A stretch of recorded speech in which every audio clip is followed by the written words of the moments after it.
Good evening, you beautiful, beautiful people. Welcome back to the SimGrid. For the first time in what feels like forever, we are back for our broadcast after that gargantuan 1.8 update here in ACC. It's Dave Christie and Chris Buxton here with you on a very special, unique night tonight. And just like that, we are in the dark, Chris. A very spooky sight here at Mount Panorama, here in Bathurst, for our Black Friday Hangover event.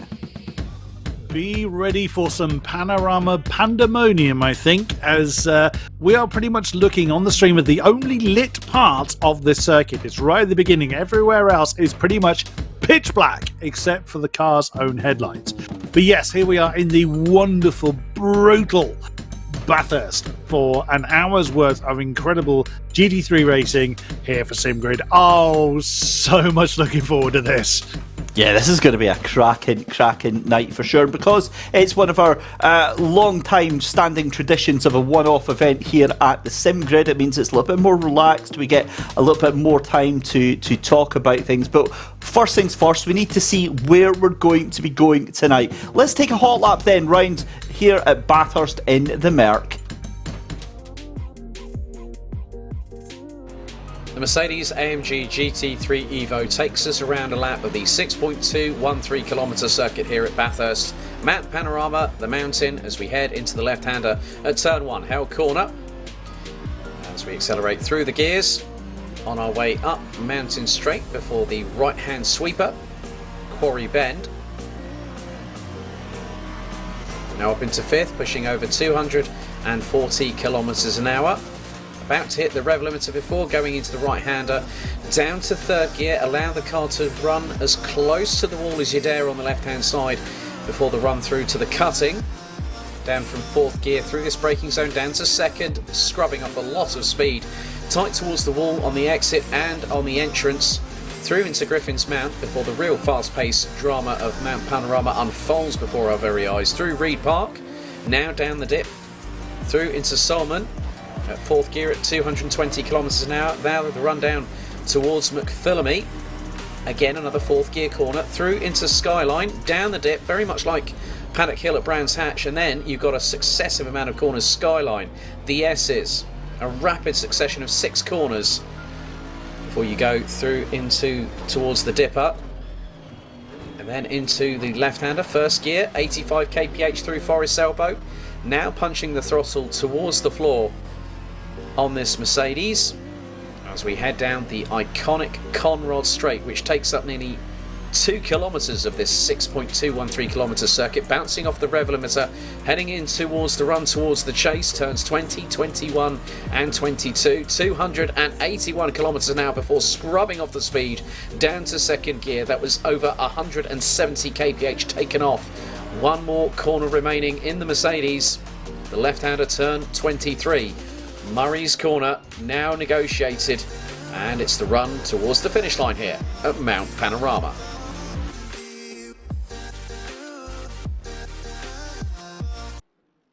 Track that really doesn't need any further introduction. While we might be in the dark, it's up to the drivers to illuminate the night sky here in New South Wales as the shower of sparks heads through what looks like McPhillamy Park and then coming around the corner towards Skyline. So, Chris, obviously we're in free practice. We're just a couple of minutes ahead of qualifying just now. 60-minute race, and as such, there's no mandated pit stops or anything like that. So it gives us plenty of time to catch up on what is new then, because with the Assetto Corsa Competizione, of course, the big news, that 1.8 update dropping what feels like a couple of weeks ago, but it has changed the face of Assetto Corsa Competizione so much. A new car, new balance of performance out in effect as well, and I think this is probably going to be our first chance to see how the new competition stacks up. That's the thing, isn't it? The form book has almost been completely wrecked. Everything that was familiar to the drivers, the teams, has been completely altered. There's mixture of opinions on good and bad about that. Of course there are, but here we are still embracing an event with 22 plus drivers that have signed up with, well, that's just in this split alone. There are 5 splits taking part in this event. We are, of course, covering this split. We're good, but we can't cover all 5 of them. That would give our broadcaster a bit of a headache, I think a bit of a heart attack, actually, trying to keep up with all 5 of them. But that just goes to show the popularity of this type of event, these types of cars. Probably with a lot of fear as well. Bathurst is hard enough in the daylight, in the dry, and you take away the light. And yeah, you were saying earlier, David, about the shower of sparks. That could be from the floor. That was not the floor that Mr. Brabner hit there. That was most certainly the wall, reshaping the side of the number 31 car. That is a Lamborghini Huracan. You can just about make out the shape of the lights. Oh, there's some sparks. That would have been the underside of the car.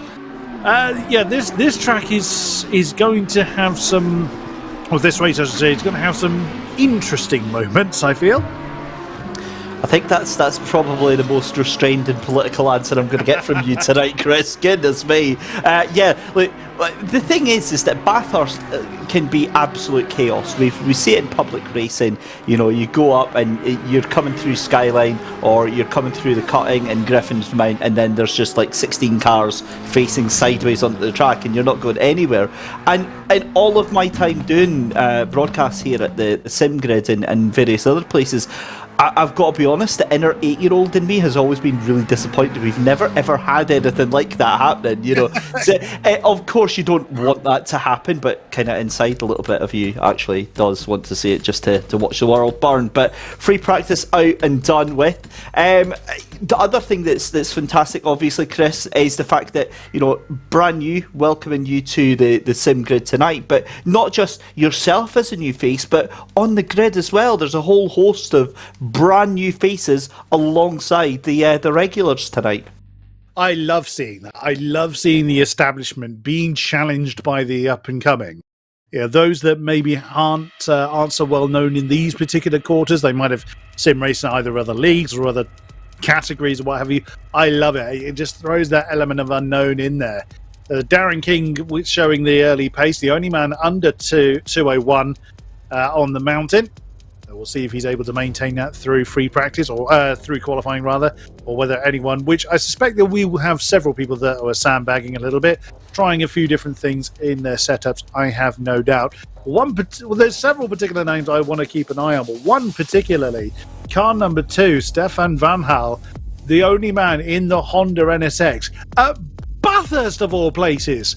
That's a special type of lunacy going on in there, taking the Honda.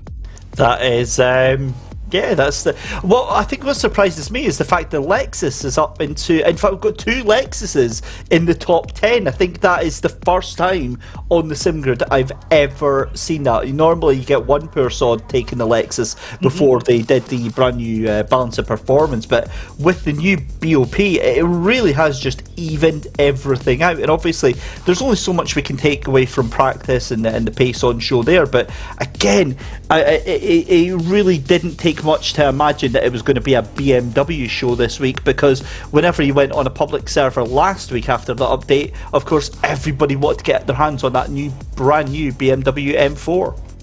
Absolutely. We have quite a few M4s, or will have quite a few M4s on display in this particular race, but there's quite a few Bentleys out there as well, so I have a sprinkling of Lamborghinis.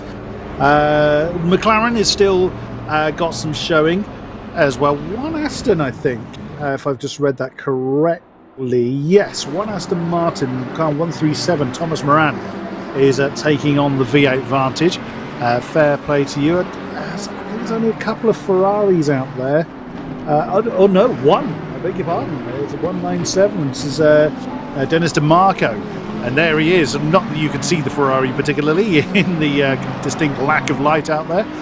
Oh, this is going to be a tense time. Look, everybody has, or vast majority at least, have flooded out, not wanting to lose any time. The lap is very long. You know, yes, we only saw one under 201.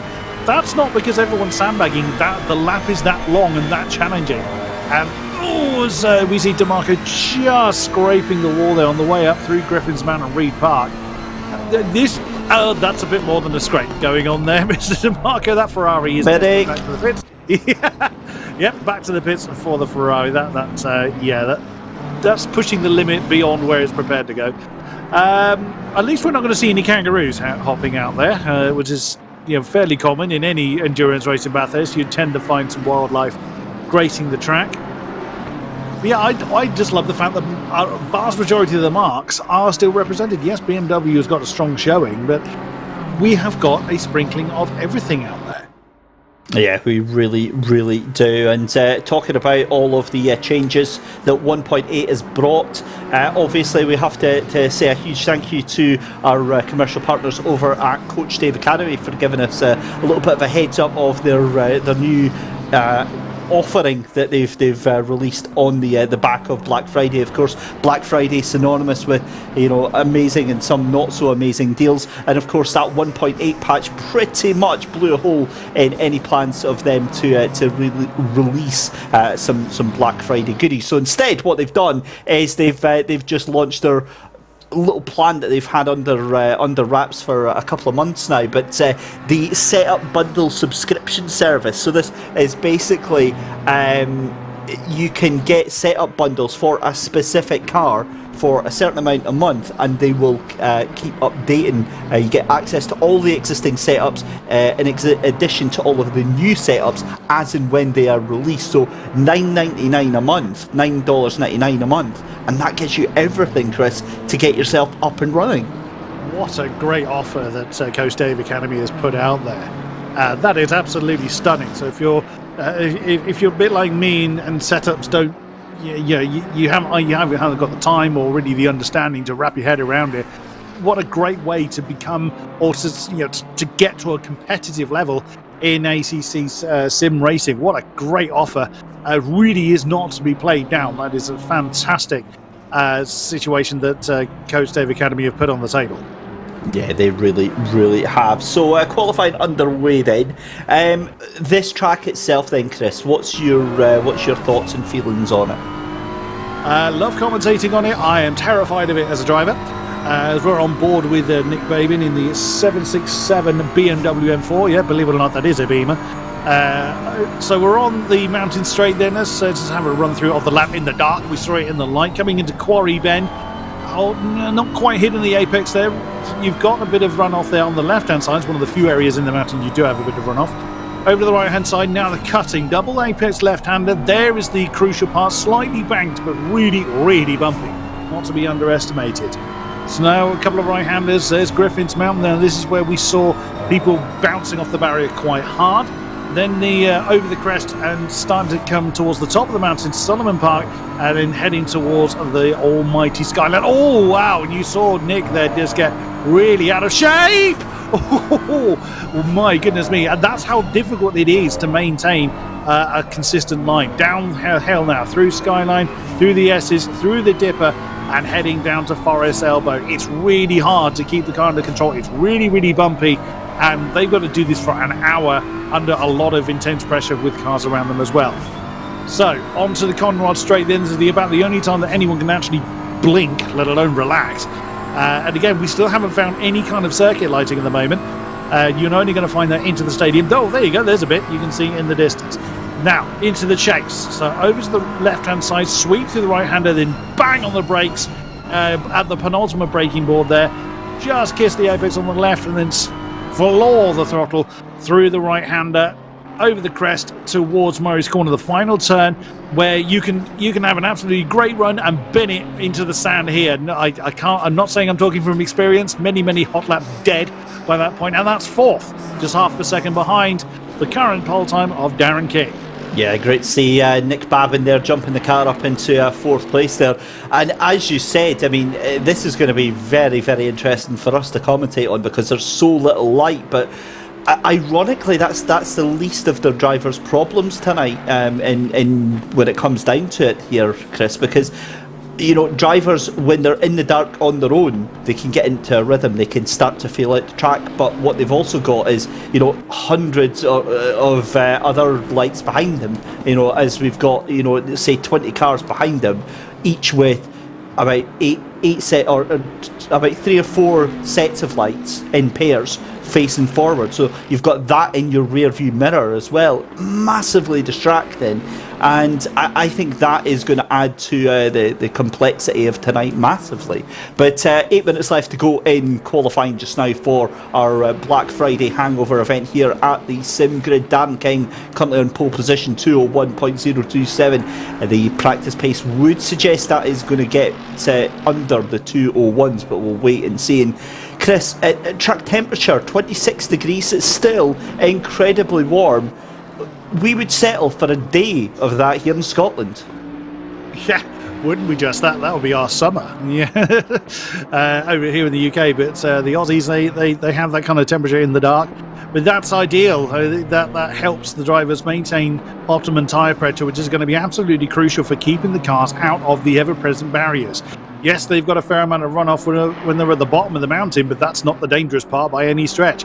Yeah, here we can see Josh McLean. Well, we did for a brief moment as we switch back to Nick Babin in the 767 car, who's improving again, 4 tenths up, so he's knocking on the door of getting into the top 3. If nothing else, if that Ferrari in the front of him doesn't hold him up. There's, of course, Dennis DeMarco, the sole Ferrari. Second! Oh, he found another half a tenth in that final section, just 400ths behind Darren King. Nicely done.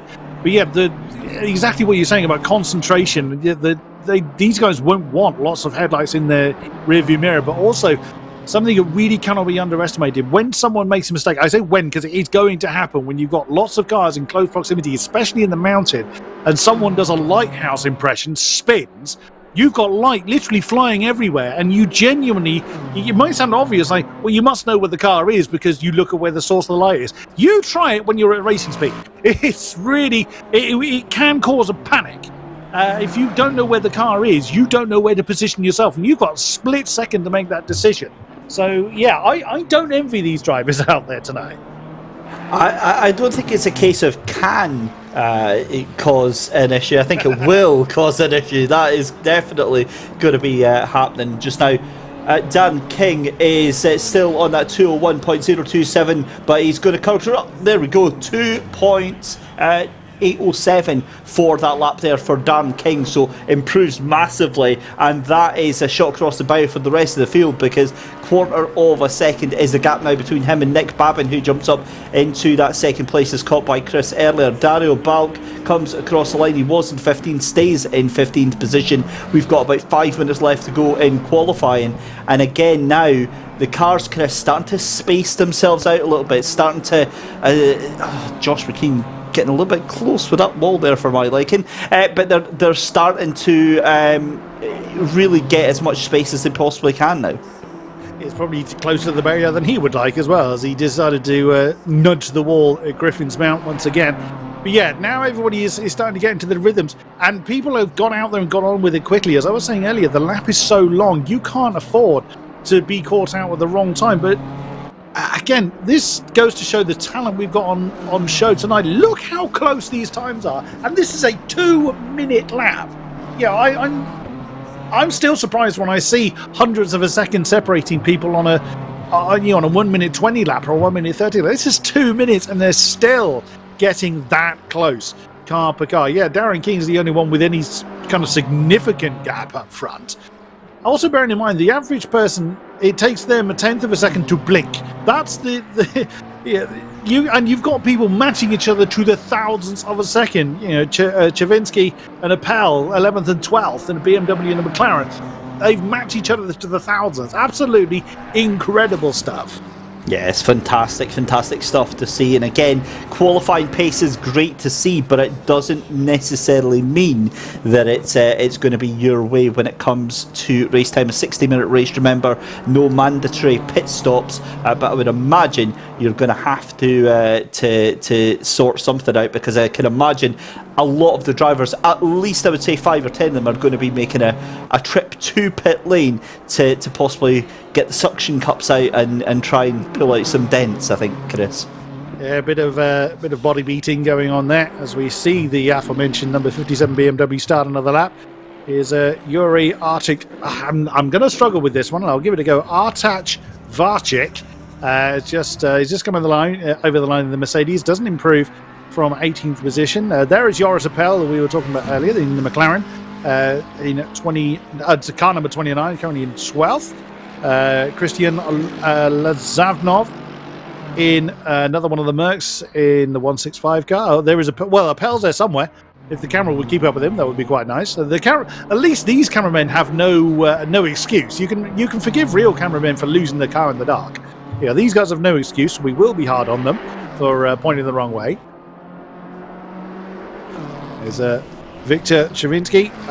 Florian Durkop there. There's a name that's recognised. He's up 3/10 in the McLaren, so having a real big push towards the tail end of this session. There was a car just ahead of him. I think it's car number 21. That's Dario Bajic in the Bentley. He was far enough ahead they shouldn't affect Florian too much, especially as they're down on the Conrad straight now. So towards the end of the lap, 3/10 up, so it's going to be putting him up towards the mighty King, and he's still the only man under 2:01. That's quicker than his practice time was before this session began. Into the chase.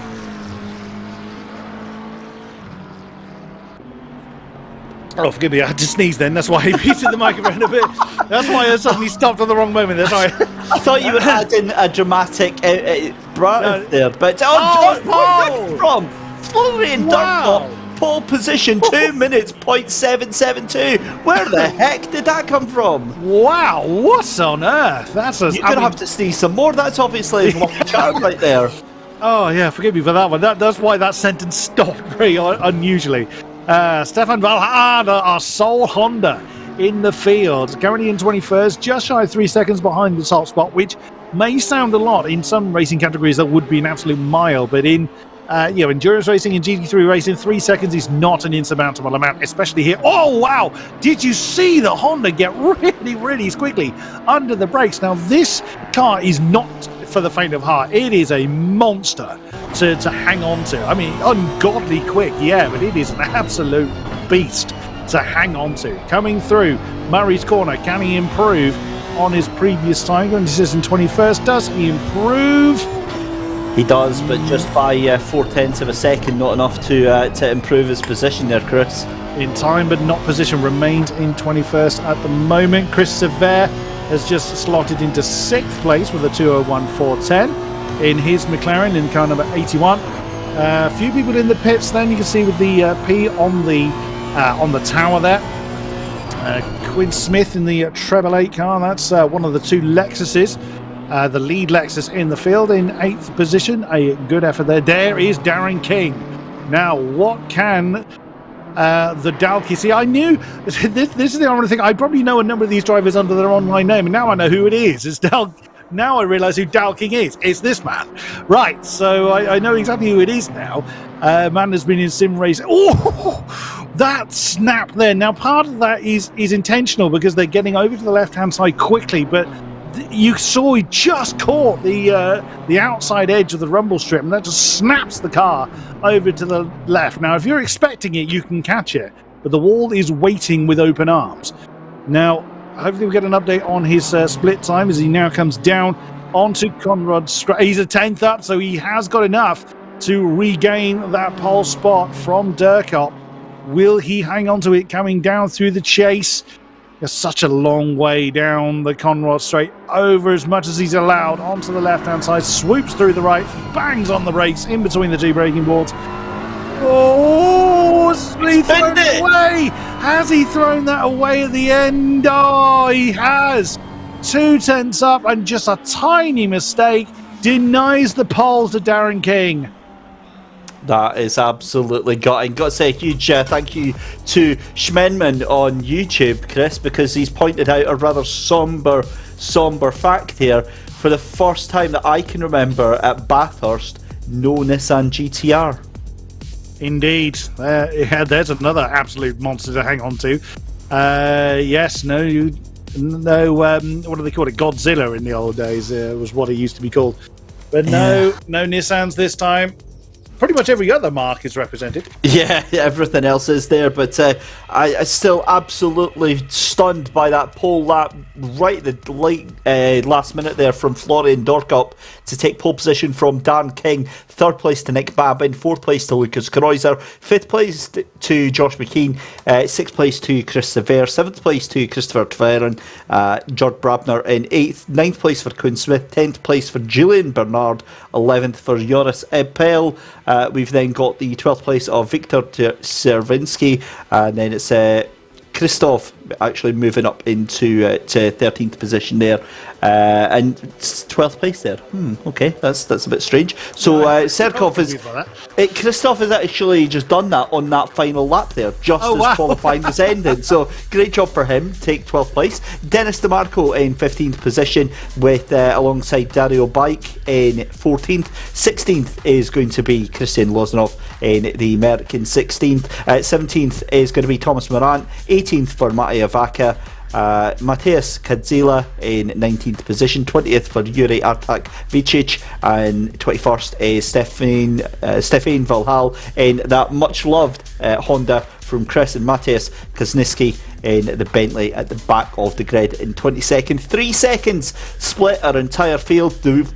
One of 5 splits racing here tonight at the SimGrid for the Black Friday hangover.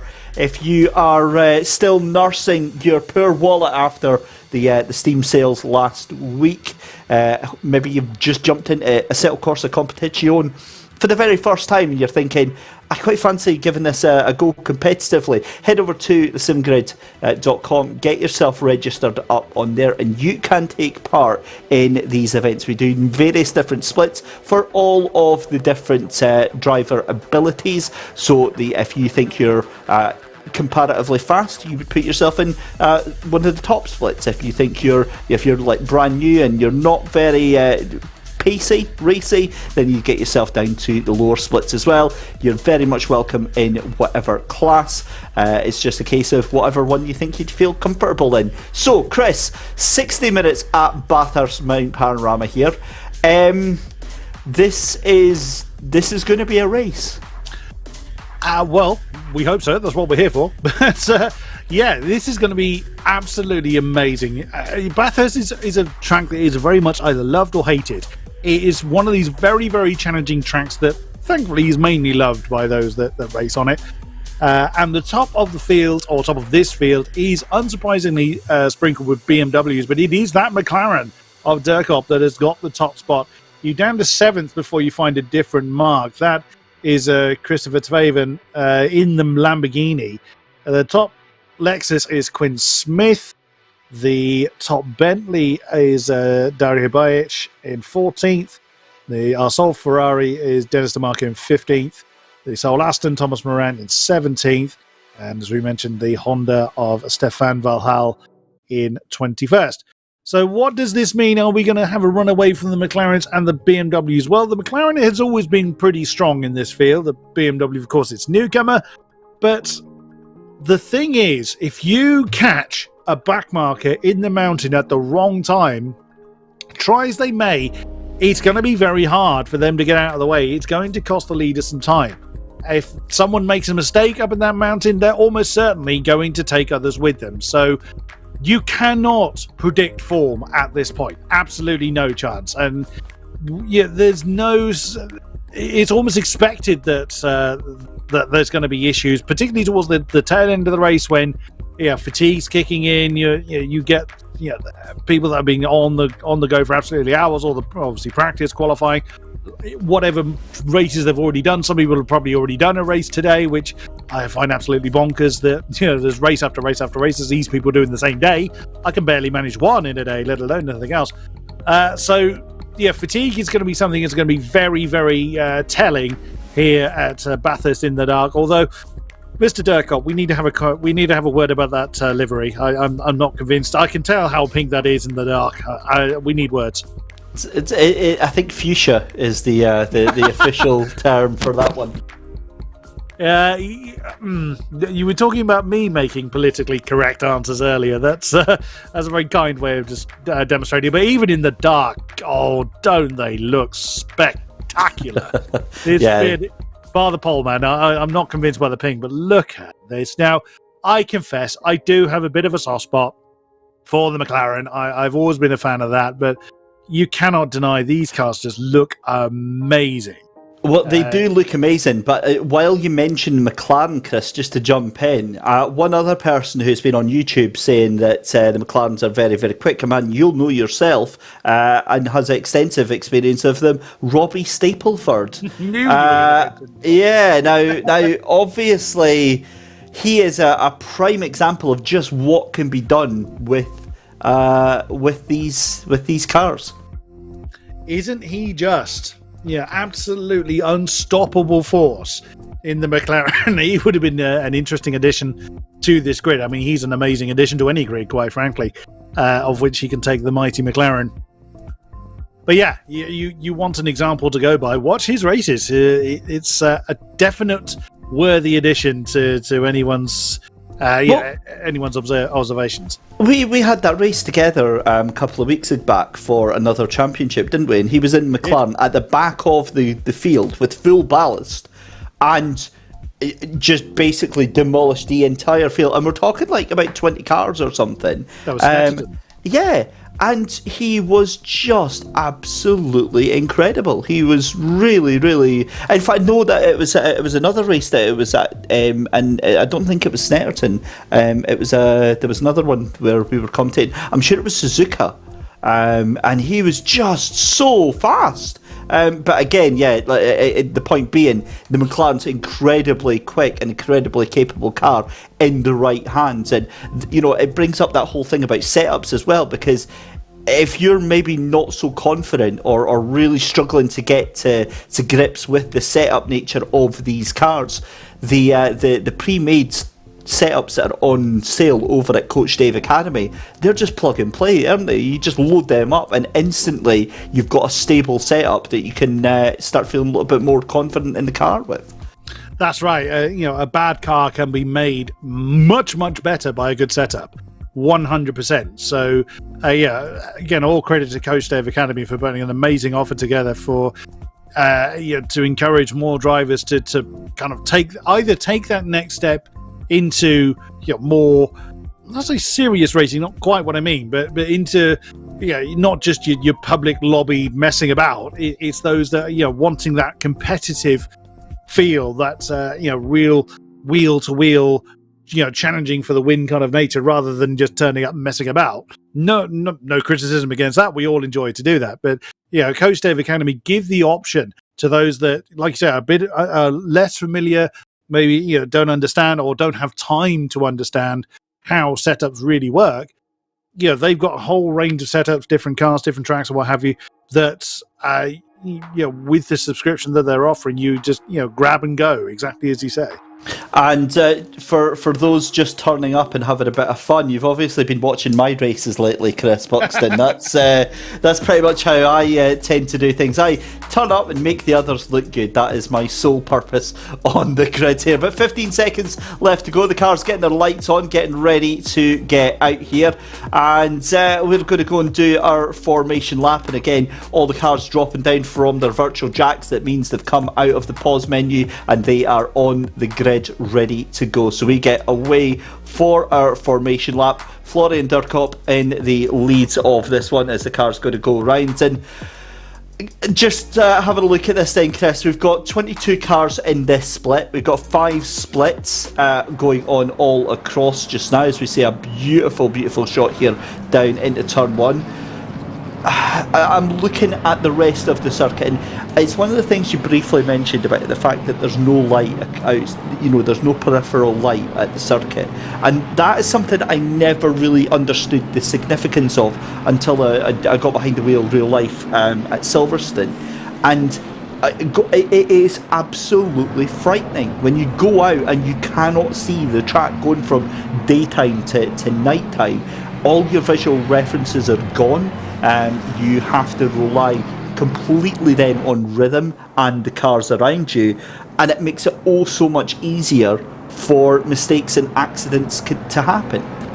Absolutely. It's a very, very different skill, driving in the dark. Now, some people really revel in it, and even prefer to drive in the dark. I think they're absolutely nuts, quite frankly. But yeah, exactly as you say, it's the visual cues, it's those braking points, that braking board, the colour of the grass, whatever it is, those little things that you look for subconsciously. You may not think about where they are, but you know where your braking points are visually.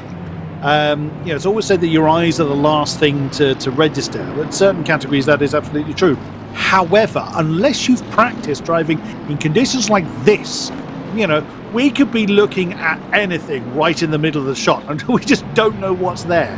But equally, if you're used to only driving in the daylight, you get very set in the way of looking for a particular visual cue. When that is gone, when that has vanished, you have to completely relearn how to do the tracking. It is a real big test on, exactly as you say, rhythm, looking at cars around you. But that's not always the best. Cars around you isn't always the best way to do it. If you catch someone that's considerably slower than you, you're going to lose time because you're copying what they do. Equally, you've got to find your own way of replacing those visual markers, either by some kind of shadow, or we can see roughly on the left hand side of this particular shot, you've got that red glow on the left hand side. You could use something like that, but there's so few of them, particularly in the mountain where you're really needing to be as alert as you can be. Well, you need to be alert everywhere in Bathurst, but particularly in the mountain when the barriers are so close. So again, absolutely all credit to these drivers for giving this race a go, and at just gone midnight local time. I'm very, very excited to see the outcome, but I think there's going to be quite a few misshapen cars by the time the checkered flag falls. Oh, what little faith you have, Chris Buxton, in our field. I'm sure every single driver on this field is going to survive an entire hour here at Bathurst with every single panel on their car unscathed. We will wait and see with bated breath. So I admire your optimism, sir. But it's not going to happen, is it? Really? Right. I'm just looking at the grid then, and I'm looking at that mini map as well, and I'm noticing that the number 14 pole sitter is not appearing as a circle. It's appearing what looks to be a triangle. I've never noticed that before in the mini map there. That's a little bit unusual. Anyway, never mind. Right, Florian Durkop with Darren King side by side. Nick Babin and Lucas Kreuzer are going to be heading into turn one, into the final corner, rather, Murray's corner, before they get to turn one, which is Hell Corner. Cars line up 2 by 2 by 2 by 2. Here we go, Chris. We are ready for 60 minutes. Thank you very much for joining us on Friday night. You could have been doing a lot of different things. You've chosen to kick back, relax. Hopefully you've got a glass of wine, whatever, and enjoying the chaos and carnage that's about to unfold here. And that is just between me and Chris Buxton. Let's go then. 60 minutes of Bathurst. We're ready to get going. It's a long run down to the line. The red lights are on. The cars are roaring to life. Green flag. We go racing. Durkop gets the run, but look at a run by Babin on the inside there into turn one there, and it looks like for the most part all of the cars getting through, Chris, unscathed. So far so good, but it is Quarry Bend where it's all going to come to grief, if at all. But yeah, what a start by the 767 of Babin. He didn't come off for him, but he had a good go. Here comes King then, trying to have a go at Durkop. Here we go. It's the first right-hander at the bottom of the hill of the mountain. Well, the Quarry Bend. Does everybody survive? We can't quite see from that camera angle. Now coming up into the mountain for the first time in anger. Durkop's really going to feel under pressure. There is Kreutzer, who's up, he has the tower now, sorts himself out. He's around 4th position or so. Up and now heading towards the top. And again, you're going to see a few people scraping the barriers. Remember, the cars are a bit heavier and they've been practicing, so of course they got the race fuel on. Oh, lovely onboard shot from Nick Babin in the 2nd place BMW. 3rd position overall, but 2nd of the Beamers. Oh, it's very easy to wander too wide there before heading into Skyline. Now it's really difficult to get the car turned and slowed down at the same time, especially when it's heavy. So a great effort there. Doesn't look like we've had any major incidents. Slightly further back, it's Mateus Cancela in the 28 Bentley. Looks like everybody has survived so far. I'm not going to lie, there's just like tone of disappointment in my voice when I was about to say that. Goodness me. It's all done and dusted through to lap 1 so far anyway. Florian Durkop still ahead Dan King, but look at the toe that Dan King has got on Florian Durkop. Is there going to be a move here? Down through the chase, they're side by side. We move to watch what's going to happen here. Florian Durkop then going to have the inside line, going to try and be late on the brake. Surely that is not going to happen, but it does. The McLaren gets the car stopped in time, runs down to Murray's corner here, allows a little bit of room there for Dan King to think about it. But I tell you what, that new M4 is absolutely gorgeous. As in too deep goes Nick Babin, a huge outbreaking and manoeuvre there, and that allows Lucas Kreuzer up into 3rd position. That means that McKean is also going to take that position, surely, from Nick Babin there. Oh my goodness me, that was heart in mouth moment there. Some fair amount of clinching going on in there, I dare say, but he managed to keep it out of the wall. There is McKean defending the inside line from, I think that's Sever that's right behind him. The tower won't update until they next come over the line. Then followed by Taven in the, Severian in the lead Lamborghini in 7th position, the 58 car. That's going to be Scream his way. There we go. Now the tower is updating.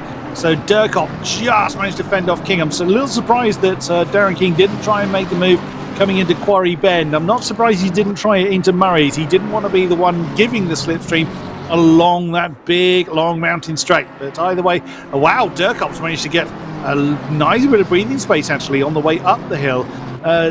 Displaying the real strength of that McLaren. Now coming back down again.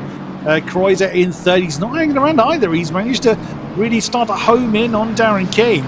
So, the second of the McLarens, car number 7, is doing very well. Oh, no, trouble! That's Quinn Smith in the Lexus.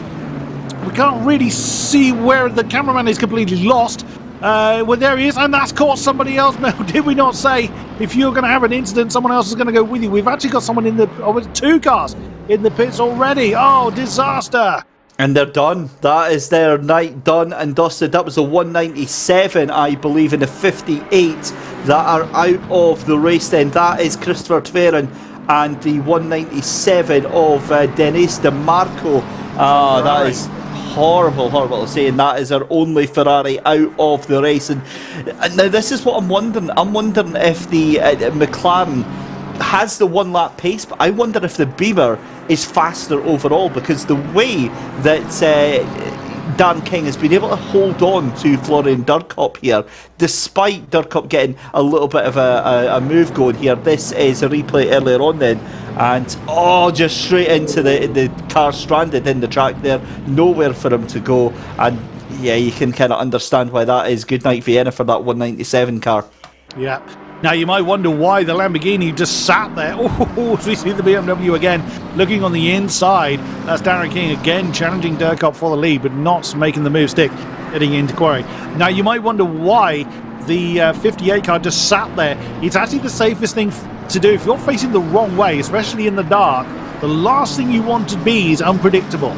You need to allow everyone coming towards you to make their move in good time. As we've got another one in the pits, the 57 car has come in. That's Chavinsky as in the BMW has come in. There's another one in as well. There's 4 in the pits now. Yeah, that was the 21 had come in there, Chris. Oh, goodness me. That's no doubt all caught up in that same inside. So here it is from the 58. So this is the Lamborghini of Tverin. Now, this is where it all went wrong. And that's where it's gone wrong. He's just got a little bit of oversteer coming into and he's caught the first car, caught the second one. Now, you could argue he should have just powered towards the barrier, but he doesn't know who's going to commit to that line that's closest to the barrier. He did the right thing after the mistake and sat still, but sadly, the car's that big, it blocked the road anyway. Yeah, that's the thing is that that's always going to happen, and side by side, down through the chase, down through the fastest corner here, and still holding on to the lead. Florian Durkop there, balls of steel right there on display from Florian Durkop, from the 2 of them, to be fair, side by side down that corner, and that is a sign of intent. We've got cars going off left, right and centre behind there. We've got Sever, Babin and Brabner all taking lumps out of each other, and Bernard in the number 11 wants to get a piece of that as well. Oh my goodness me, what a start to this race. This is a cracking race, and this behind is the battle for 4th, 5th and 6th position right now. On board with Christie for Black Hawk Racing in that McLaren on the heels of Nick Babin. And that BMW, after a great start, you've got Sacred going backwards, but the real gainer out of all of this is Josh McKean in the 77 up to 3rd place. Cracking start for Josh indeed. Now we've just seen, whilst we've been on board with the 81 McLaren, Nick Babin ahead just pulled away, left the McLaren standing, but the McLaren's strength is his cornering efficiency. Look at the, just as I say that, the tail got loose on the 81 there, just coming up through the cutting. Now, this is where the McLaren is so strong. This is why Durkop builds that lead over King, and then King just tries to nail him into the chase. The BMW has the straight line advantage, it would seem, over the McLaren, but the McLaren has just got that little bit more cornering efficiency as we can come back down through the hill. And there you go, look. So a bit better on the brakes, but just more confident through the corners is the McLaren. Oh, every time I say that, we see Sever close to the wall. I really need to stop commentator cursing this man. He's going to ban me in a minute. Now coming through the last part of the mountain. Now this is where the BMWs are going to start to come good. Now Babin is probably going to attack if he's close enough to Kreutzer for that 4th position. But there's Josh McKean that leads this particular train. Look at that. The McLaren's in the slipstream. He's close enough to get a slipstream from Babin, but it's not doing him any good yet again, side by side, Durkop and Keane. But King, rather, I'm mixing up people's names now. But Durkop, just with that extra bit of braking confidence and corner efficiency in that pink McLaren, is able to fend off the BMW again. Yeah, this is awesome stuff. And what this is actually doing is bringing Josh McKean, Lucas Kreuzer and Nick Babin and Chris Sever all closer to that battle. So this is soon going to be a 6-car battle, Chris, for the lead of this race, as we barely got 10 minutes down. We've got some stragglers out the end of the group here. We see the 888 back out, the 57 back out, the 21 back out, and the 29 has come a cropper as well. And I just watching that there, this is a fascinating battle. And realistically, I mean, come on, we said it was Bathurst, right? I honestly thought, oh, it's a one-off race. It's going to be nuts. It's going to be chaos. It's so orderly. Really one of the cleaner starts to the race, and we've got past the 5-minute stage, so I can say that now because we're past the start. It's fine. It's anything else that happens now. It's not my problem. It's not your fault. Yeah, absolutely. But yeah, what a great race we've got. Now that gap between King and McKean was around 2.1 seconds for a couple of laps, now 1.6, and that's 2 BMWs that are managing that gap. So that's nothing to do with cornering efficiency or what have you. And now the gap up front, 4.5 tenths, and just watch that vanish when they get to the bottom of the mountain coming onto the Conrad Straight again. Slightly further back, there's Nick Babin in the 767, starting very well. Has dropped he's got Kreutzer in between him and the next pair of beamers, although he's right on his tail. So let's keep an eye on Nick Babin, as he could well challenge for the position. And there again, look at that. King is right on Durkop's tail now. Actually, probably closer than he has been. Oh, so that's trouble further back as well. There's people going into the pits. Here we go. Darren King, has he been able... Well, he looked much closer than that when we cut to him. He's just gaining. He's got that straight line advantage, but not close enough this time. Is he going to banzai here? Yeah, he gets close. Probably a good thing he didn't, because he was really struggling to slow that BMW down. Built up a few tenths over Josh McKean, but that gap is smaller than it was last time around. So, like you said earlier, David, the 77 BMW is dragging that pack with him. Yeah, he certainly is, and Florian Durkop's lawyers are going to be right into turn. King getting a restraining order at this notice, at this point in time, with 50 minutes left to go. This is further down the field then. This is Jure Artak-Vidic in the number 18 Mercedes on the back of Van Hal with that sole Honda all the way up into 11th place. That is an outswing and a half for that Honda. We didn't notice that here as we cut back to Lucas Kreuzer. Has a look up the outside. This is coming up towards the turn number 2 here. It's not going to happen though, just showing a side of intent. And again, we say this all the time, he's behind Josh McKean and in front of Nick Babin. He's caught between a rock and a hard place right now, because if he goes for this move on Josh McKean, he has to make it stick, because any momentum that he loses is going to leave him vulnerable to Nick Babin. But Nick Babin as well has got Christie catching right back up on him. Back to 12th position then, and this is a proper choo-choo locomotion train going on right now, because you've got Vaca, you've got Moran, Kaziela and Kaczynski right behind him as well here. So this is a proper battle for 10th, 11th, 12th and 13th. Goodness me. Now we've seen another one go through the pits. The 165 Mercedes of Christian Lozanov has had to pit for whatever reason. That's dropped him back down into 16th position. We barely see the battle from that long shot. Oh, we're looking at Kreuzer now. Now has he caught the back? Oh yeah, no, that's Babin on Kreuzer. Now this is what we've been talking about. This is where the BMW has been strong over the McLaren. Now the McLaren wants to get this, any kind of move done realistically into Quarry's Bend. It is possible to make a move there, but it's very, very brave to make a move there. As Durkop gets the fastest lap in the lead, number 14 McLaren. The reason why the McLaren wants to make any kind of move into Quarry is because he's then got the strongest part for the McLaren, the whole mountain section, available to it to try and break away from those chasing BMWs. But the BMWs, of course, are not wanting to let him do it. And whilst this fighting is going on, that is backing them away from Josh McKean. Now 1.3 seconds between the 77 and the 7. There's a lot of 7s in that particular sentence. And there you can see it for yourself. That's 4th that we're looking at there. And 3rd, well, there he is at the bottom of the shot. Now the number 7 McLaren, he's not getting any slipstream. You get a slipstream around about 0.8 of a second, give or take. So he's not going to be getting anything. So that's going to allow Josh McKean to chase off after the top 2. That's a big gap he's got to close down. But if Durkop and King keep fighting the way they are, there's every chance that the 77 could join that battle for the lead. I've actually just had a thought come into my head, Chris. One of the huge things that the 1.8 update brought in was the new tyre model, the huge new updates to the tyre model. And I remember watching Niles Noyox on the review of his, I think it was like this preview stream that he was doing, and one of the things he said is the way that this tyre model affects the cars now is that you have to be so careful bringing these tyres up to speed, up to temperature, because you can really degrade the quality of your tyre by bringing it up too fast too soon. I wonder if that's what we're seeing here from the BMWs, because Dan King now, that's over a second of a gap that he's got to Florian Durkop. We're seeing Josh McKean not able to make inroads as well.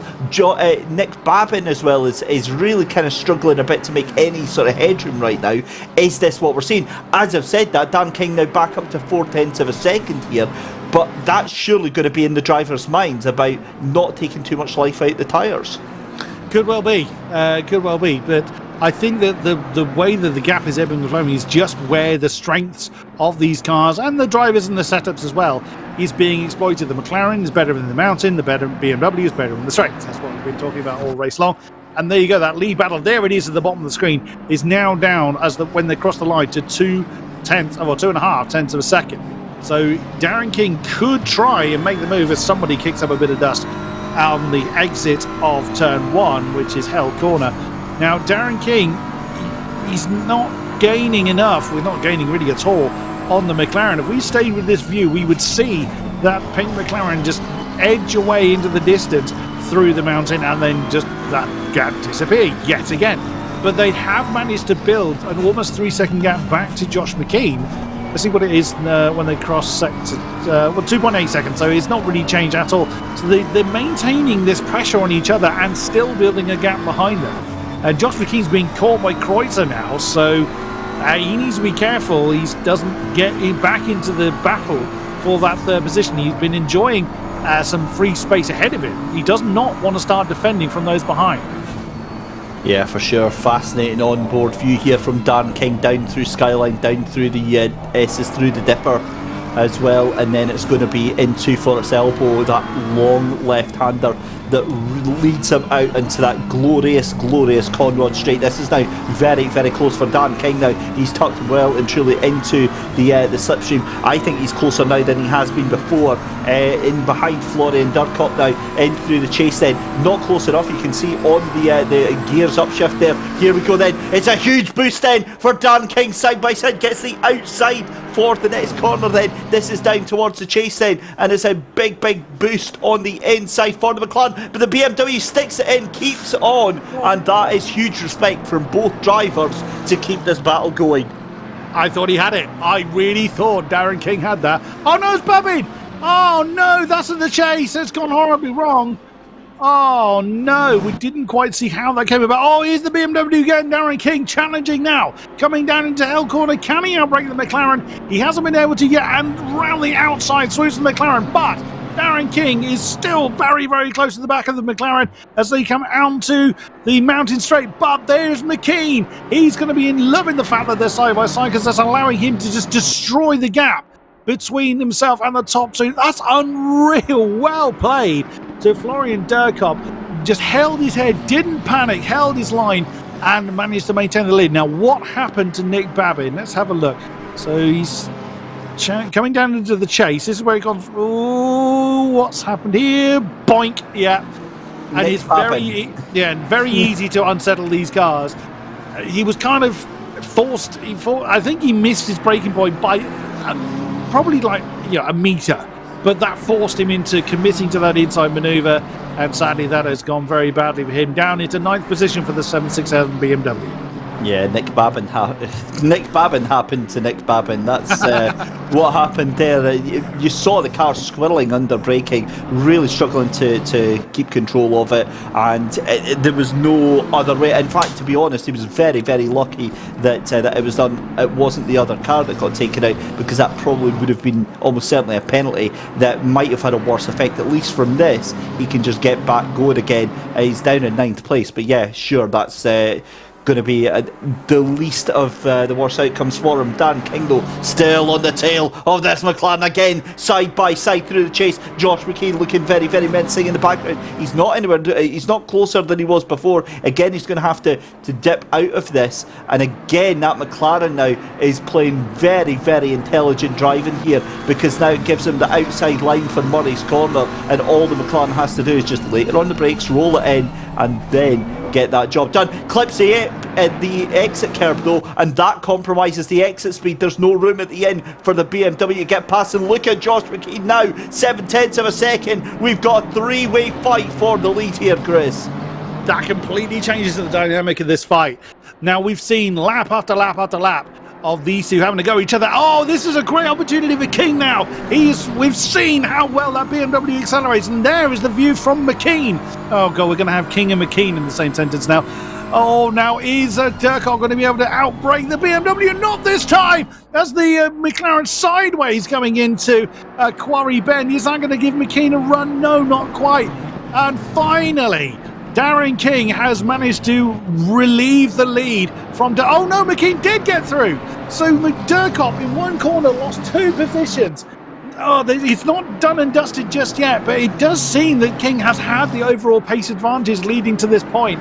Now is his time to exploit it. Coming back to your point about you were making about the tyres earlier, David, I wonder whether Durkop's taken too much out of his defending from the number 38 BMW. Yeah, could be exactly the way there. But the number 14 McLaren, obviously having the Eurobeat pumping loud, got the tofu in the back and trying to do a little drift around the corner into that second corner down at Quarry Bend there, and that is how you go from hero to zero. And look at just how much the BMW's able to drop that McLaren right now. If he's lucky, he'll be able to hold in to that slipstream. But look at McKean now. McKean fancies his chances, because he's trying to get the slipstream from Dan King right now, and a half a second away. You wouldn't think worse of him for trying this. This is still not over with 39 minutes left to go here. I think that Durkop is going to get dropped slightly, but Dan King now, he's not used to having pressure from behind in the BMWs. And also Durkop's got the danger of Kreutzer and Sever They're engaged in their own battle for fourth, but there is no reason that they couldn't catch the number 14 McLaren. There they are in that shot. It does look like that Durkop at the moment has no answer to the BMWs ahead, but there's nothing to say that momentum won't swing back to the McLaren's favour. We will see, especially if McKean and King keep fighting like this. Look at that! King going immediately to the inside line, then returning to the racing line. He's feeling the pressure, and McKean is very keen to get on with it and get up into the lead, it seems. King has got unreal pace. He is an absolute god in anything GT3 flavoured that I've seen him in. They catching a back marker I've just spotted in that shot. Did I see a back marker? That's going to be awkward. See. Yes, it is awkward. 77. Yeah. So that's the let's have a look here. Oh no, that's McKean. No, there's no back marker that I can see in there. I was just thinking, if they've caught a back marker at that point in the mountain, that's going to really put the cat amongst the pigeons. But no, nothing there. Just my aging eyesight failing me. As we switch to another battle, so this is Vaca and Kadzila. Two Bentleys having an argument for 13th position. This is for the lead of class, essentially, lead of the Bentleys. As we switch back to the battle for second, and look at the gap that they've opened up between themselves and Durkop now. My goodness me. So that McLaren is just vanished. What on earth has happened to the McLaren? Has he hit something, or has his tyres just gone? I think it's the tyres gone, because it's the three McLarens now. They're all side by side coming out of Forest Elbow here. Josh McKean has been dropped a little bit as well. But let's have a look there. Florian Durkop now. I mean, he's only just ahead of Lucas Kreuzer now. So Lucas Kreuzer could be making a move or thinking about it into the chase here. A little bit far back for the chase this time around. But my goodness me, that mighty pace from Durkop that put him on pole. This seemed to have failed him now. What a great shame. He's been strong all race long. There's Chris Sever in the 81 McLaren that's been hustling Kreuzer all race long. Has now got a third member of that particular party. Yellow flags out there for, is that the 18? It's Artak Vacic, if it is the 18 car. Is that 8? Oh no, 16, yeah. That's Matthew Vaca. It's one of the Bentleys that we were looking at earlier. Yeah, he's gone. He's gone. And that's it. That's obviously been enough for him, and that's down at Forest Elbow. So a very, very tricky corner for a lot of the cars to navigate, and obviously just too much. So now it's just 17 cars remain with about halfway through the race left to go, 36 minutes. So slightly over that, but still nonetheless a very, very enjoyable race. And this is back to the battle then between Thomas Moran and I believe that is Kadzila. In fact, no, that's the Honda, isn't it? Just behind him, yeah, Van Hal, and that Honda.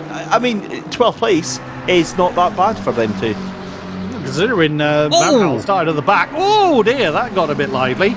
That's again an indication that the tyres just are not behaving themselves in the McLaren anymore. So, it's either that or there is some kind of aerodynamic damage. We've got no chance of seeing the latter in these cars. Now, the GT3s, they will take a bit of nudging, and we haven't seen Durkop hit anything, so it's a safe bet to think that the tyres have just disintegrated on the McLaren, and there's no mandatory pit stop as we see now Kaczynski coming into the pits in the number 4 Bentley. So I suspect it was he that had a bit of an argument with Vaca earlier on. Is Kreuzer going to make a move on Durkop? He looks like he's got the... he thought about it on the inside line coming into the chase.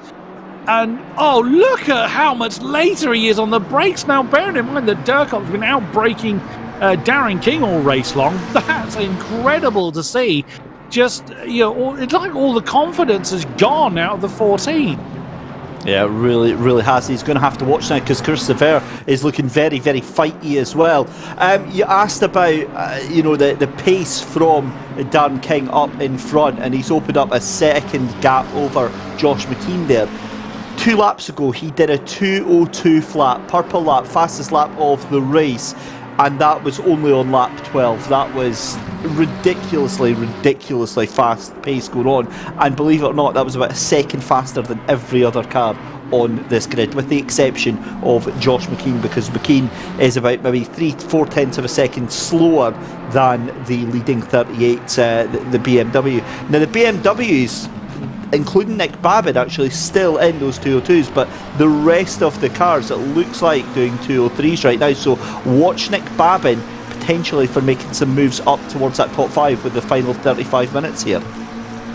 Another one's gone for the race. Not sure who we've just lost. Down to 16 cars from our starting 22 before we've hit the halfway stage, as we on board with the Chris Sever, staring at the former leader, former Durkop, now coming down the S's.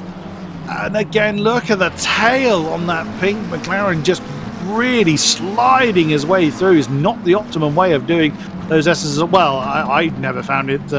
I ended up sliding through my ineptitude more than anything else, but I can't see that it's the most effective way of getting down through the S's. And with the way that he's struggling to slow that McLaren down, all roads are leading to the tyres being the main fault of that. But Darren King now free of anyone ahead of him, is just running off into the distance. The amount of time I've seen him in the lead with the fastest lap in my sim racing commentary career, that's not entirely a surprise, but all credit to Durkop for holding him off for so long, but he's really paying the price now. Yeah, he really, really is. And again, you're seeing that endurance, you're seeing that fatigue starting to come in leaps and bounds for all of the cars here. That's gap now up to 2.5 seconds between Darren King and Josh McKean. So that looks like that goose is well and truly cooked. It's 3 seconds back to Lucas Kreuzer now. So McKean start to fall back a little bit towards that group behind him. But have a look at that 6th place car, because he's somebody that I think we should have an eye on. George Brabner in the Lamborghini. He is trying desperately to hold on to this group of 3 cars here for 3rd, 4th and 5th position. The other thing to watch out for, Chris, is the fact that our leader Darren King is about 3 seconds away from putting Mateusz Kaczynski a lap down. Yeah, I saw that, and it depends where that number 4 is caught. Now, at the rate that they're catching, he might get away with it, and that's going to be on either the Conrod or the Mountain Straight. But if he catches him in the mountain, that is going to cause absolute havoc. We will see. But look at Florian Durkop now, really under pressure from the number 81, Chris Sever. Oh, and again, the way that he just darts over to the left always makes me think he's about to spin. It's probably just intentional. It's probably the way the camera angle looks. But look at the gap to Kreuzer. That's really growing now, as the now 3rd place McLaren is starting to get a big gap. There we see McKean just going through the shot, and then this next pack of McLarens. And yeah, exactly as you say, Brabner in the 31 Lamborghini. There he is, just entering the shot. He's likely to be part of this battle before too much longer. It's just such a shame for Durkop. He's doing so well, but exactly as you say, that the tyre evolution has gone against him this time. Yeah, it's just obviously not to be this time round, but Durkop with Christopher right on his tail. And to be fair, I think Christopher's just waiting for the right opportunity to pounce here. And again, when I thought that McKean was dropping further back to Kreuzer, somehow McKean's just taken about a second off of Darren King there, bringing that gap back down to 1.6 seconds there. So it's really swings and roundabouts. I wonder if maybe the BMWs just try to cool the tyres down a little bit and then just go again, because they're going to have that back marker up against them in probably about a minute and a half's time.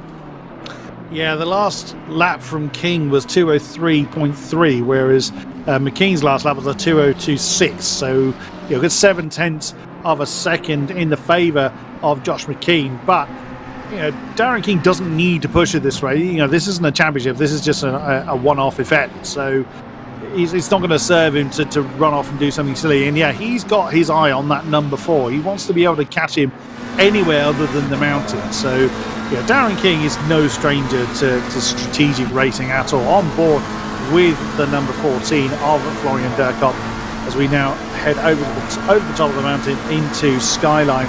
That's what a second looks like in these cars. You can see Kreuzer just ahead of us in the number 7 McLaren. Now coming down to one of the trickiest parts. Oh, how close he were to the apex. Well driven in the bright pink McLaren. Down into Forest Elbow now. It's very tricky, very bumpy, almost off camber left-hander, and hard on the gas, just no answer at all. I think you're right, David. I think Chris Sever is just biding his time. He's waiting for the right opportunity to make the move and make it stick, rather than just be open to counter-attack. But I don't think Durkop's going to have an answer, irrespective of when Sever makes the move. Yeah, for sure. And the next half hour, I think, is going to be absolutely crucial. And again, that sounds cliched because obviously last half hour of the race, but this is where the tyre wear is really going to start to show. And on top of that, you're then going to have much lighter cars, as I see our race leader Dan King already up to that back marker. And the back marker still in front of Dan King just now. So this could be good because it could be on the front straight then, on the mountain straight, that he gets past that back marker. And I think that's already happened. So it's actually going to be a huge disappointment for Josh McKean, because now he's going to try and get past, and it's going to be through the tight twisty mountain section. Yeah, a 2-2-1 for Darren King last time around, so reinforcing his grip on the fastest lap. Yeah, he was just timing when to pass Kaczynski to make sure that it's of optimal time to him and as most inconvenience to Josh McKean. So Josh is probably going to catch the number 4 on the way down the mountain, which is the worst possible time to catch a back marker. But Kaczynski is doing the right thing. He's very much staying out of the way, but he can't jump out of the way on the mountain section. And there is Kadzila in the 13th position Bentley. He's our sole survivor. Oh no, bigger button. Kaczynski is the other one. So only 2 Bentleys remaining in the race, on the back of the sole Honda of Van Hal, who's fallen off the back of the sole Aston of Morant, sadly. There's Nick Babin, who was up at the front very early on, now on the back of Christoph, who's done well. I've only got his... I know it's P. Christoph, but I don't know what P's short for, because I don't have his name. I only have his name. It's Philippe. I'm not sure. It says P. Christoph on the timing screen as well. So, yeah, that's not sure what that is. That's all we get. So if you know, let us on a postcard, please. So, in the Treble 2 Lexus, up into 7th, so having a strong run here.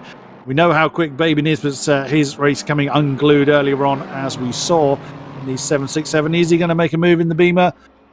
And jumps out from behind the Lexus. He should be. He's done that early enough to make it stick. Oh, you saw Christoph go to turn in, realising that one was done. And that is 7th position then back in the hands of Nick Babin. Very nice move. Now the field finally is beginning to kind of settle down and spread out. It's taken over half the race.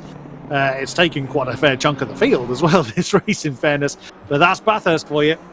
It certainly is. 26 minutes left to go in the race, and it looks like Dan King now starting to stretch his legs slightly. That gap, 3.2 seconds over the fellow BMW, number 77 of Josh McKean in that second place. Lucas Kreuzer in third, 3 seconds behind them as well, leading the gaggle of cars. 3 cars, it's him, Florian Durkop, your former race leader, along with Chris Sever as well. George Brabner down on his own in 6th position. Then you've got Nick Babin trying to recover in that 767 machine.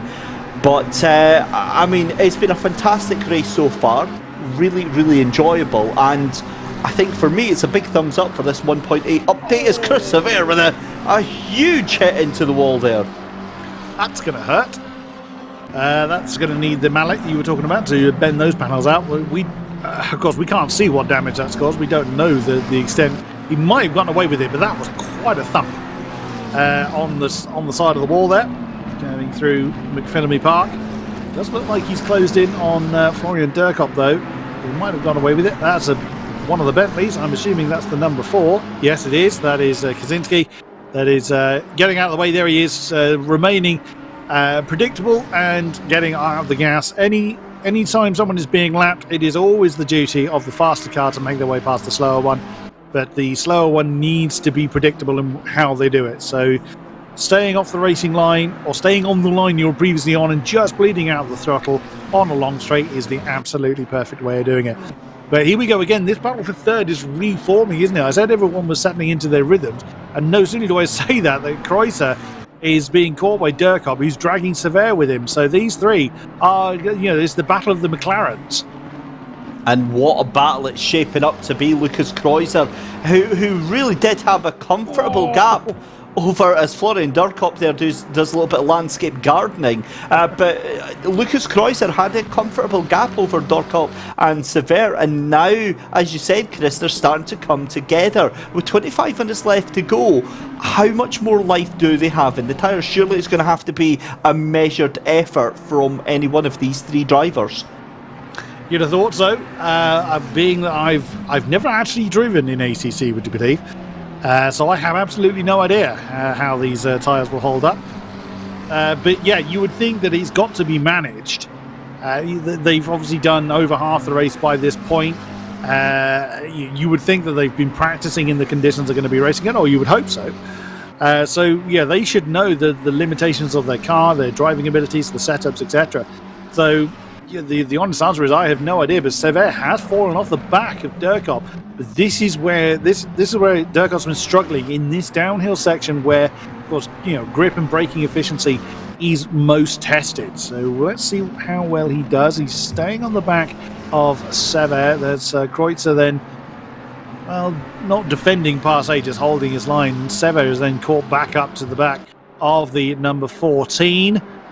And, well, it did look like that Durkop was making some progress there, but that's just been undone as they've come through Forest Elbow. All three cars are going to be as evenly matched as you can imagine, just our own setups, which won't make a great deal of difference down the... unless one of them's carrying more wing, which is highly unlikely down through the Conrad Straight. More wing than the rest, I should say. They're all going to be a very, very similar setup. Ooh, Durkop's getting a bit menacing now as we're coming into the final turn, Murray's Corner. Every time he starts to get close to Kreuzer, Sever reappears. So it's very much to and fro between the three McLarens. Well, that wasn't McKean we just saw. Yeah, it was McKean that we just saw going through the shot. So he's in no man's land at the moment. He's 3.6 seconds ahead of this battle. There he is, just going out of the shot. But he's over 4 seconds behind King now. And that's the thing, isn't it? Is the fact that you kind of expected Jaws music to be playing at any time with Kreuzer and Durkop and Sever. And despite Durkop having that little bit of an incident, going up through the quarry bends and drifting the car out almost, he's now starting to get a little bit of pace, because these three, we were expecting them to go backwards, but they're kind of at the same pace as Josh McKean in front. I think, if anything, it's just exemplifying the incredible effort that Darren King is doing out there just now. It looked like a heavy hit there for Florian Durkop there. I wonder actually if that is a hit or if that is just him brushing the curb, because it doesn't seem to be providing anywhere near the same amount of damage as it would appear to should be doing if that was the case. But again, Chris, it's all about Forest Elbow, isn't it? He needs to get that car as close to the wall. Huge hit for Florian Durkop. Game over to that car. That is done and dusted for that one. That's going to be heavy contact. Yeah, that's Durkop's race run. And that will be the merest mistake. Just coming out of the dipper, which is the last part of those S's, he just caught that inside apex a little bit too hard and threw him into the wall. He's still going. He's still at full race pace, because that's only Christopher just having to go at him now. How he's not got severe damage in that car. He's going to try and go late on the brakes there, gets it going rounds. A fair play to Florian Durkop. If he's going with that car still, I mean, that must have been one heck of a hit into the wall there. Hey, well, it certainly looked it from our perspective. That thing is probably going to be getting very difficult to turn as well as he would like now.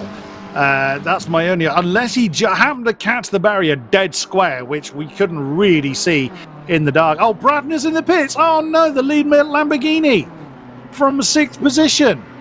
Oh, that's a shame. So the trouble then for the number 31. We were seeing him on the back of this pack, so he has had an incident of some description. How on earth is Florian Durkop staying nailed to the back of Sever? Surely now, coming into the mountain, is when we're going to see the number 14s really fall away. If his cornering efficiency has been compromised as much as I'm assuming, he might have completely gotten away with it. I'll be stunned though. Oh yeah, there you go. You saw how reluctant that car was to turn coming into the cutting. Now, he's got straight line speed, but he's got nothing in the bends now. Well, we'll soon see, because this is straight back to the scene of the accident. You can see now Christopher already up. Oh, and another huge hit there to the tail end of that car for Florian Durkop there. And bless him, he's still going. I mean, this is some real effort going on for Florian Durkop right now, and this is going to be a replay then, presumably, of that incident earlier on. So he gets a wide line and doesn't do anything too major, but it's going to be on the brakes down through Skyline then, and again pulls the car into the right hand side again on the curve on the left. Too much speed on the... No, it looks okay here. It's coming up. It's about here. There it is. Oh, so he hits the inside one and then bounces. Do you know what? It could actually be square on then, because he hit the inside one and the car went sideways rather than sort of sliding into the curb. It pushed it sideways in.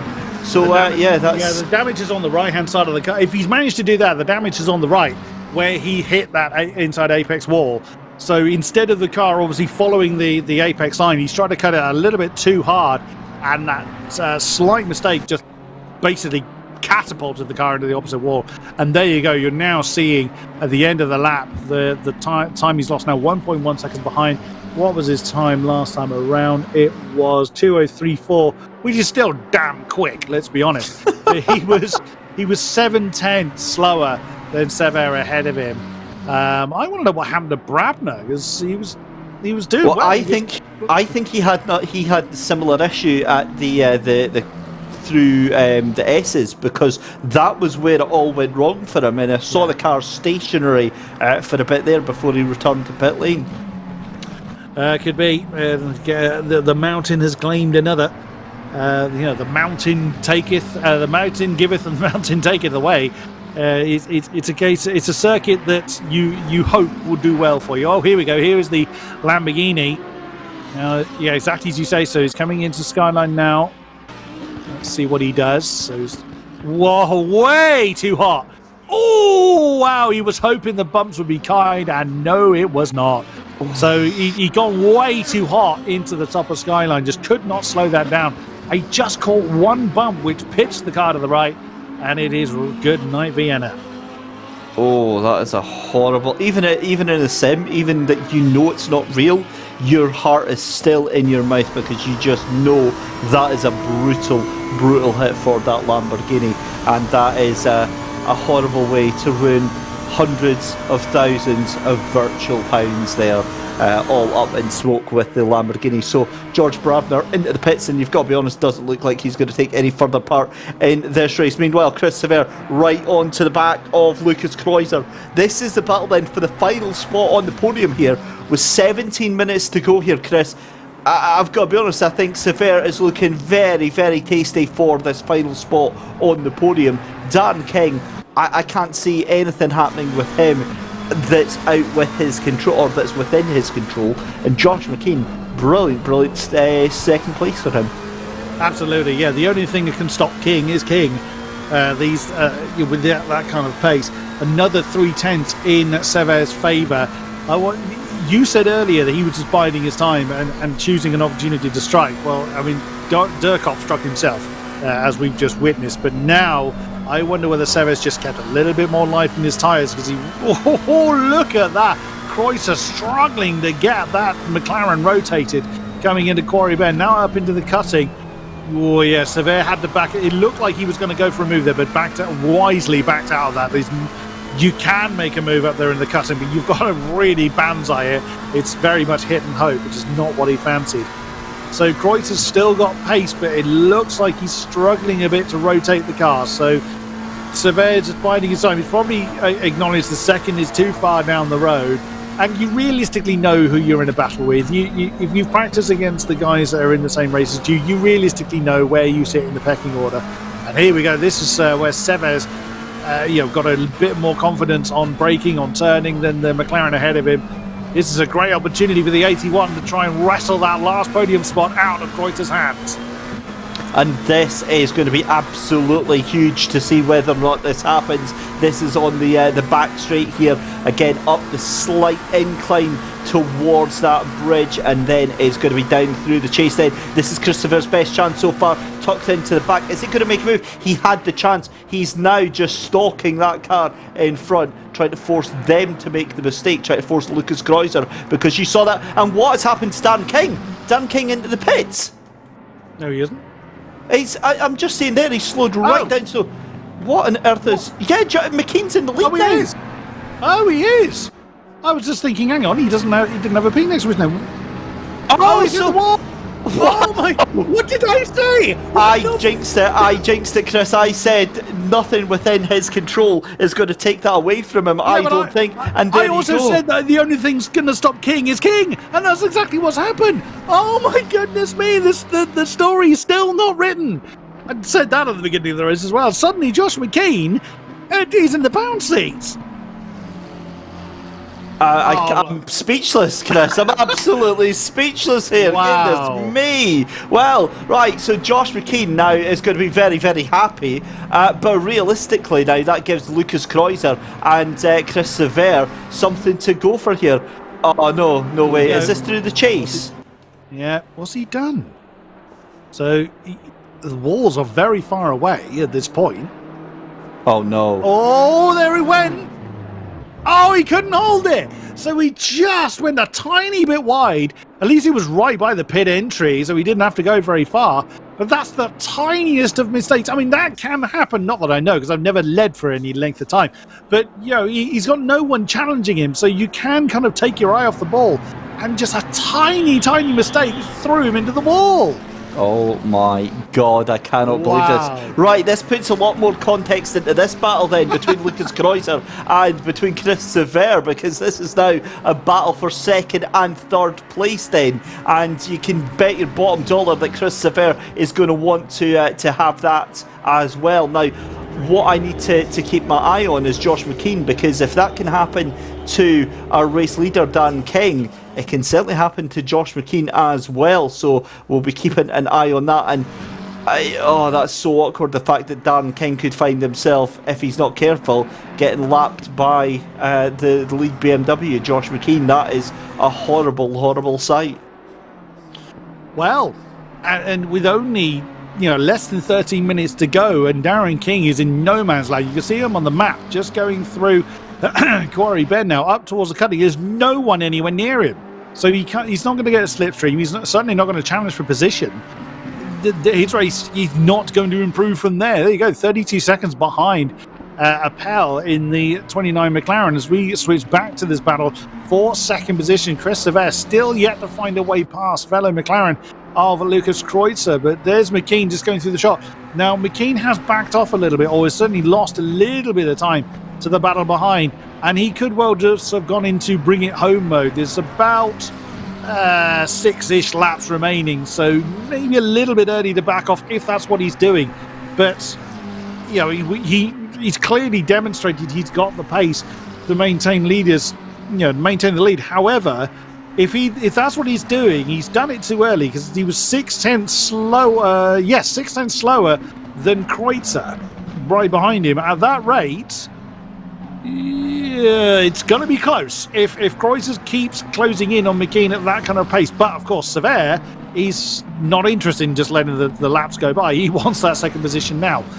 Ooh, that lead may not be entirely secure. Yeah, I don't think it is. I'll be honest with you. Right now, I think that gap is coming down to about 3.1 seconds. Obviously, the BMW gets to stretch its legs on the back straight, so the gap now 3.4 seconds, nearly 3.5, so it is still coming down. But more importantly, by the time they get to that checkered flag, I can imagine that's going to be probably about a 203, maybe a 202.9 for McKean, but Kreuzer is still going to have a couple of tenths there. This is going to go right down to the wire, and if Josh McKean starts looking at his times, he's going to start panicking, because they are closing that gap 3.1 now. So that is another 0.5 of a second taken out on that last lap, as Josh McKean goes very, very wide into the first corner there. I think we've got a battle on our hands, because under 3 seconds, that's when you start to notice, Chris. That's when you start thinking, hang on a minute, they're catching me. And that's the mental games that start to play in there. Yeah, that's something you and I have discussed in the past. And I know I've brought this point up many a time. Sim racing has a huge emphasis on the mental discipline, on being able to either just ignore those around you or just concentrate, focus on what you're doing. But it's very easy. Oh, he's lost a big chunk of time there, now down to 2.6 seconds.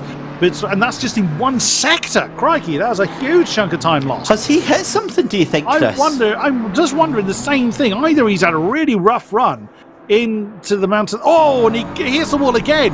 McKean's in trouble. Oh, no. I was about to make the point, the mental game is very, very important in sim racing, to just focus on what you're doing, because it's really easy, and I'm sure we've all done it. I know I've done it many a time when you're looking at the gap he's lost the rhythm there, Chris. Did you see that? As he missed his braking point coming down through Skyline, turned in too early for the corner, and tried to get back on that throttle as well. This is bad news with 10 minutes left to go, Chris. This is bad news for Josh McKean. He's fallen into a trap, I reckon, that I've fallen into. You start to stress too much about the gap behind you. You kind of lose focus on what you're doing. Now he's opened up the gap only probably because that BMW is very, very strong down the Conrad Straight. So he's going to lose time overall, I would think, against Kreuzer, especially if he starts banging off the wall. He needs to basically just settle into his rhythm and ignore those behind him. Very easy for us to say in the commentary box, but you fret about the time behind you and you lose your rhythm, you lose your focus. This is not done yet. Well, we'll wait and see. 2.9 seconds, so this is starting to get a little bit... That's only 0.2 of a second. Actually, there was a 2:02.8 from McKean last time, a 2:02.6 from Corsa. So in the end, that was only 0.2 of a second difference. But it did look like McKean lost a big chunk in the first sector last time around.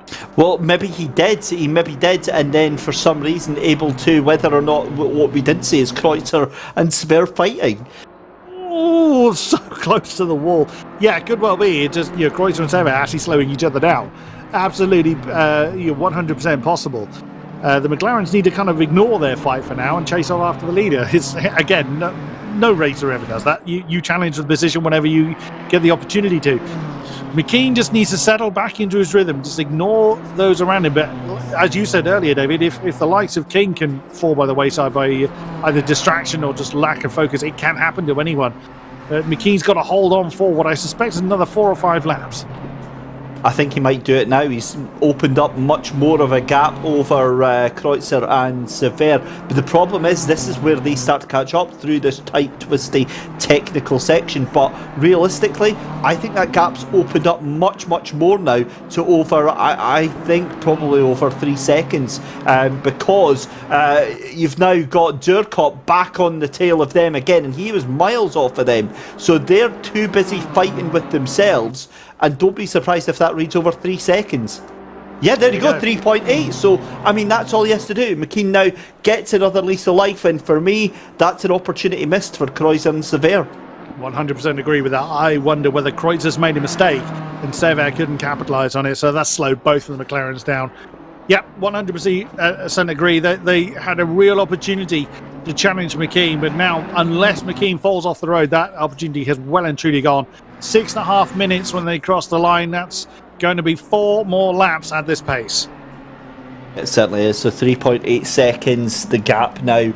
It's Josh McKean from Lucas Kreuzer, from Chris Sver, Florian Durkop, Nick Babin, Christoph in 6th, Artak Vitic in 7th, Bernard in 8th, Buran in 9th, and Lozerov after destroying his Mercedes and on the first lap there, and having to go into pit lane, still manages to get himself into the top 10 here. So yeah, we're now counting down the minutes here, trying to see if Josh McKean can hold on in this BMW to the race win. H on YouTube chat asking, does anyone want to win? I think that's a very valid question.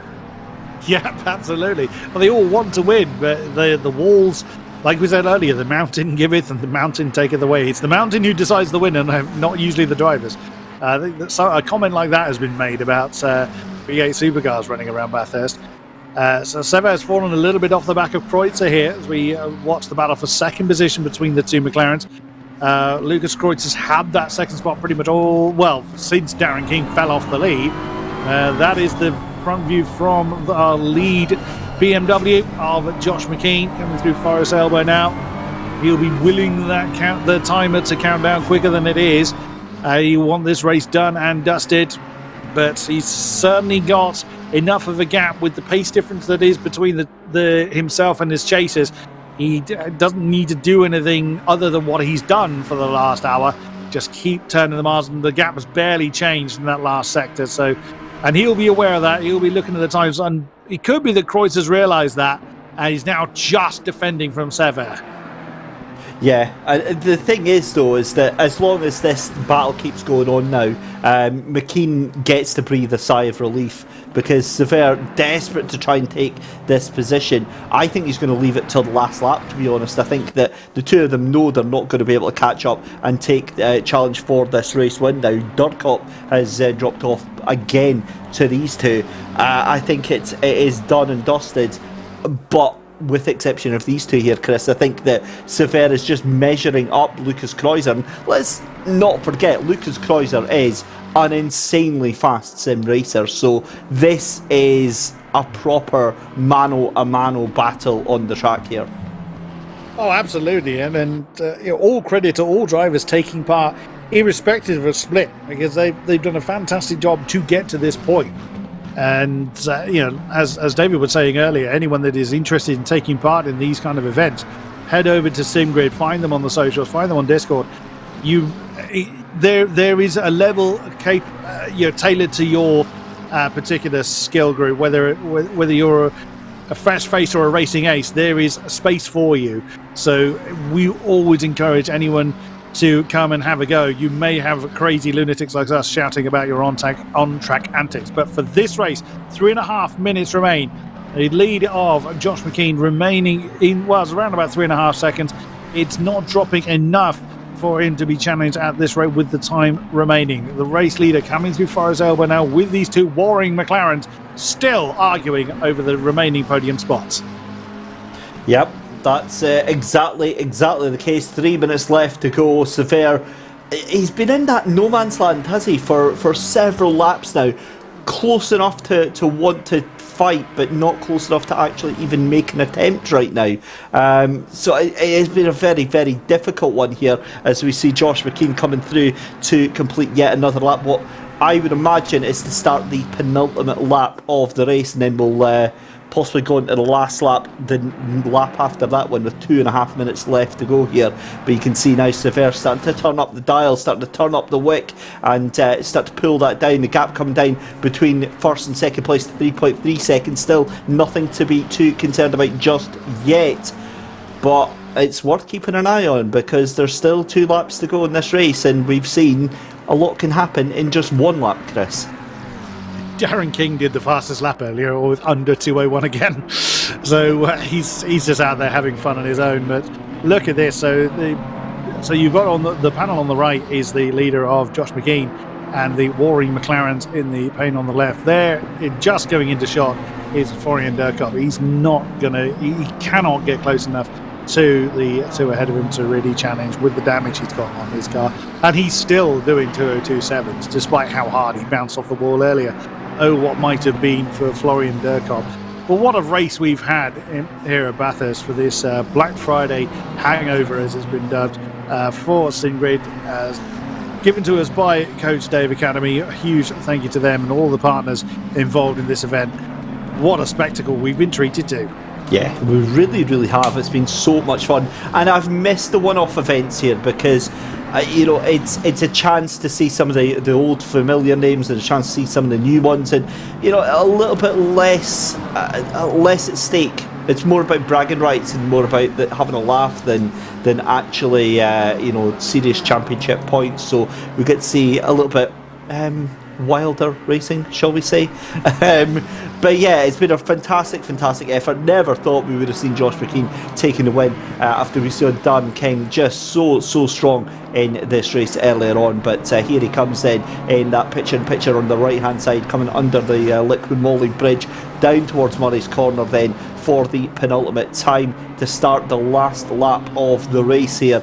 It's a great drive here for Josh McKean. He's going to be very, very happy, and he can be very proud of the performance that he has done here tonight. Lucas Kreuzer will start in that second place as well, with Chris Sever just behind him, and it's all on the run down to this final lap.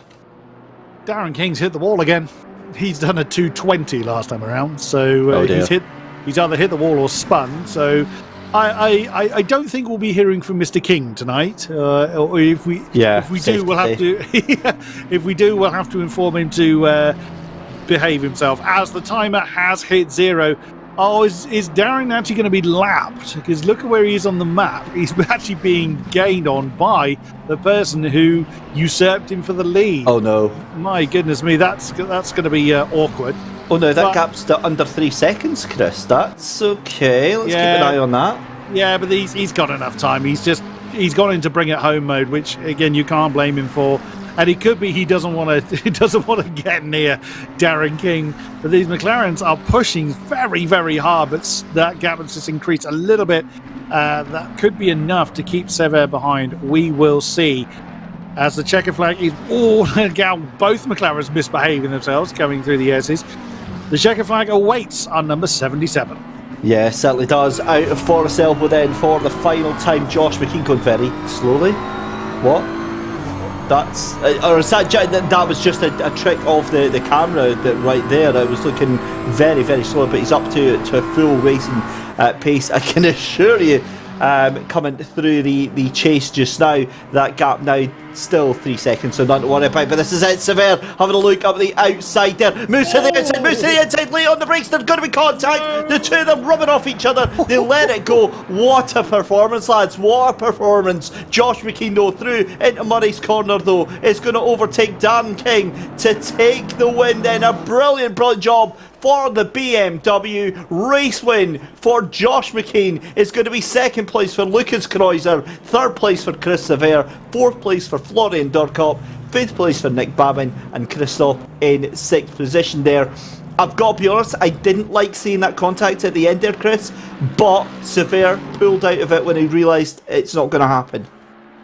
Yeah, it was very much a case of now or never, but Christoph is fending off Artak Vecic for sixth position and manages in the Lexus to fend off the Mercedes. Nicely done there for Christoph. My goodness me, yeah, there was a bit of unfortunate contact between Kreuzer and Sever, but Sever knew that it was now or never and relinquished the position back when he made the contact. I mean, it was inevitable. As soon as he committed, I could see the impact coming. As we look at, so this is Joris Appel, and I'm not sure who is that on the back of it.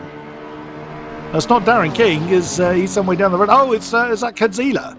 Yeah, that is. No, who's that? That's the Honda. That is the Honda of Van Hall, who is a lap down. They're not on the same lap, yeah. You were getting excited there. I was trying to figure out who it was. I mean, why not? They're on different laps. You may as well give it a go, I guess. But yeah, that came to nothing. But yeah, have a bit of fun at the tail end of the field. But what a race. That has been absolutely fantastic. Yeah, that was awesome stuff. So we'll give it a minute. We'll see if we get any drivers in to have a chat with us post-race there.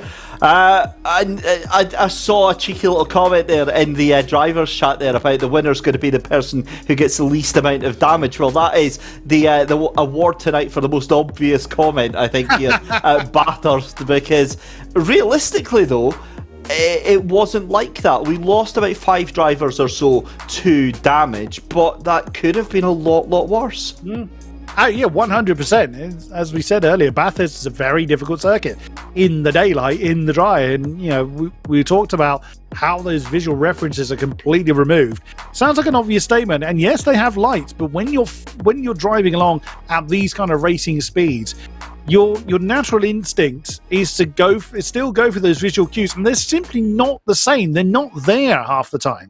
So you do have to completely change how you attack a circuit like this in the dark, or any circuit even in the dark, especially when the barriers are waiting to bite, and God, bite did they just.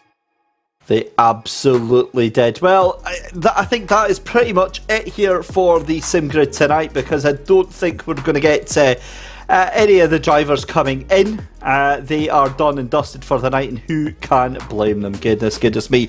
But that is not all of us for the SimGrid for this week. Join us again on Monday, where we will be back for the penultimate rounds of more female racers. That will be from 7:30. As we said, head over to the SimGrid. One of the things, I've been with the SimGrid for over a year now, Chris, and I remember when the calendar maybe had 1 or 2 things a week. Now, because of all of the clubs and the leagues getting on board, that is a jam-packed calendar of community racing for everyone to get involved with, isn't it? Oh, absolutely. And this comes back to what we were saying earlier, that there's something out there for everyone. We always encourage anyone to give it a try. Some people may think, maybe I'm just not good enough, or I'm not experienced enough. Yeah, everybody starts somewhere. A lot of these pro drivers started way back when on a pad or a keyboard in some cases. You don't necessarily have to have the latest and greatest equipment.